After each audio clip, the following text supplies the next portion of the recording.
Coba ngomong. Saya copot dulu deh. Ya, selamat pagi anak-anakku semua, siswa SMK Medland Hospitality 1 dan Hospitality 2. Perkenalkan, nama saya Ertaufik Hidayat Ali, Media Hotel SPD. Saya mengampu mata kuliah sejarah perhotelan dan saya sendiri chef. Nama saya Chef Taufik. Basic saya dari dapur, kitchen. Kemudian saya melanjutkan perkuliahan, lulus sarjana pendidikan bahasa Inggris. Untuk menyingkat waktu, saya lanjutkan dengan materi berikut ya. Oke, ketika kita bicara yang namanya hotel, pasti kita belajar sejarah tentang hotel itu sendiri. Sebenarnya hotel telah banyak ya dikenal mulai permulaan abad Masehi. Jadi saat itu sejarah penggunaan kata berawal atau berasalnya dari kata inn dan lodge. Yang mana artinya adalah usaha menyewakan sebagian dari bagian rumah jadi kepada orang lain yang memerlukan kamar untuk menginap. Sekali lagi, arti inn dan lodge adalah memiliki arti usaha menyewakan sebagian dari bagian rumah kepada orang lain yang memerlukan kamar untuk menginap. Kemudian industri pariwisata saat itu berkembang, mempengaruhi kebutuhan manusia untuk hotel yang berkualitas. Tuntutan zaman pun ya melahirkan persaingan. Jadi untuk memberikan pelayanan baik serta kenyamanan bagi pengunjungnya. Oke, bagaimana sejarah berikut? Perkembangan dunia perhotelan dari masa ke masa. Kita simak. Jadi hotel sekali lagi merupakan komponen utama yang harus ada dalam mengembangkan industri pariwisata. Manusia jalan-jalan, traveling, menggunakan kendaraan laut, udara, darat, pasti butuh makan, minum maupun tidur, akomodasi dan sebagainya.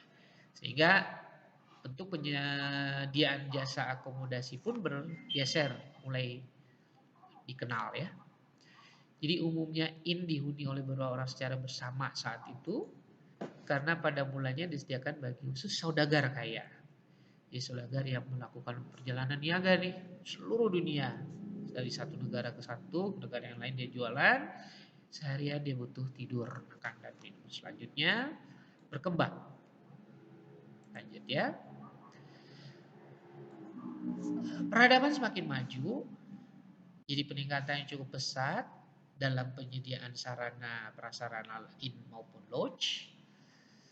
Malah maka mulai menyediakan yang namanya makan dan minum. Pasti makanan dan minum itu seiring sejalan harus diikuti dengan tidur ya. Jadi pada masa Romawi dulu konon katanya hotel pertama kali dikenal dengan istilah mansioner. Artinya sebuah flat antar mansion atau dengan mansion lain berjarak puluhan kilometer. Jadi yang disediakan untuk kegiatan berdagang, ziarah, atau serta kepentingan militer lain. Kita lanjut. Perkembangan akomodasi belum mendapat perhatian, ya. Baru setelah peradaban semakin maju, mulai menyediakan makan minum sederhana. Kemudian pada abad 6 Masehi, mulailah diperkenalkan yang namanya uang sebagai alat pengukur yang sah. Sekali lagi dampak positif pun berubah ya pada jenis usaha penginapan yang jadi semakin berkembang. Kita lanjut. Perkembangan sektor akomodasi ditandai adanya revolusi industri di Inggris ya. Sekitar tahun 1750 sampai dengan 1790. Kita bisa bayangkan saat itu, sehingga hampir 40 tahun mereka berkiprah soal membuat industri ya. Dari mulai industri otomotif dan lain sebagainya di Inggris terutama. Sehingga berpengaruh sekali terhadap dunia akomodasi hotel. Ya. Kita tahu bahwa listrik sudah mulai ditemukan, kendaraan bermotor ditemukan, kereta api gerbong serta relnya ditemukan, sehingga berkembanglah pula akomodasi yang sudah mulai bergeser terhadap kebutuhan revolusi industri itu sendiri. Kita lanjut. Industri perhotelan pertama kali didirikan di kota Canterbury, Inggris tahun 1129. Kemudian di Amerika sendiri baru dikenal tahun 1600. 100 tahun kemudian 1794 di New York dibangun hotel diberi nama City Hotel. Jumlah kamar hanya 73. Disusul dibangun di kota Boston, Amerika. 100 tahun kemudian hotel mulai dibangun yang namanya The Tremont House yang merupakan cikal bakal hotel modern.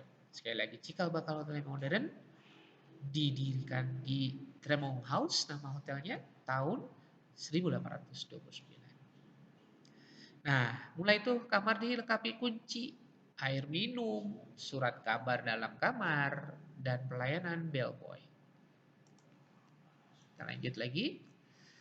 Fasilitas kamar mandi mengikuti tentunya penghangat ruangan. Kita mengenal di Eropa ada negara musim 4 musim ya. Salju, semi, panas, dan lain sebagainya. Di Indonesia hanya 2, tropik dan musim hujan. Jadi kita menggunakan AC di sana pada saat salju menggunakan heater atau penghangat. Baru 20 tahun kemudian hotel direnov ya. Setelah mendorong hotel-hotel baru di Tremont House. Hotel pertama kali melakukan penyeleksian dan pendidikan untuk karyawan-karyawannya pun dilakukan di hotel ini. Sehingga diberikan edukasi yang mumpuni saat itu. Diberikan pelayanan yang terampil saat itu. Jadi sudah kisaran tahun 1800 sudah kita kenal ya. Baru abad 20 industri perhotelan mulai mengalami perubahan. Khususnya di Indonesia ya. Hotel kelas menengah, nggak betul mewah dan mahal sudah mulai muncul. Jadi mulai dibagi hotel bintang 1, bintang 2, bintang 3 sampai 5 berlian. Kita lanjut. Nah, ada tokoh yang namanya Ellsworth M. Stadler, orang yang berjasa dalam melakukan inovasi, ya, inovasi layanan pada tamu. Nah, di situ mulai diadakan kamar, ada cerminnya, korannya, kamarnya dirubah besarnya, radio dan lain sebagainya. Sehingga kurang tahun 40 tahun hotel milik Stadler menjadi terkenal di seluruh dunia. Ya, menjadi cikal bakal penemu hotel modern dan lain sebagainya. Saya lanjut. Kejayaan industri perhotelan dikelompokkan menurut tipe penggunaan. Sekali lagi, tipe penggunaan. Jadi penginapan dan lokasi tersebut yaitu kategori city hotel nih, pasti tentu hotel ada di dalam kota. Ya, bukan di perbatasan kota, di luar kota atau subunit kota lainnya. Ya, diperuntukkan wisata banyak ya, ke pantai wisata, ke pegunungan dan lain sebagainya. Baru tahun 50 karena banyak orang yang ada di Amerika dan Eropa saat itu dipandang perlu sebuah pelatihan.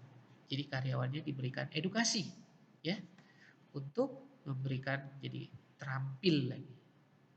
Organisasi profesi pun baru dibentuk tahun itu. Sudah mulai bergeser ya, lanjut. Nah, abad kedua-dua sudah mulai modern lagi. Hotel sudah jauh lebih baik ya. Kebutuhan tamunya diperhatikan.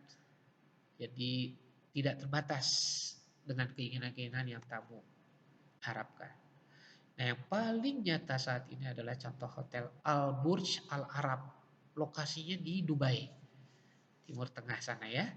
Hotel bintang 5 berlian. Dia menggunakan landscape di bawah laut, betul-betul di bawah laut. Jadi sehingga si tamu menikmati sekali keindahan alam bawah laut dan lain sebagainya. Tanpa mengurangi dan merusak habitat ikan yang ada di situ. Lanjut.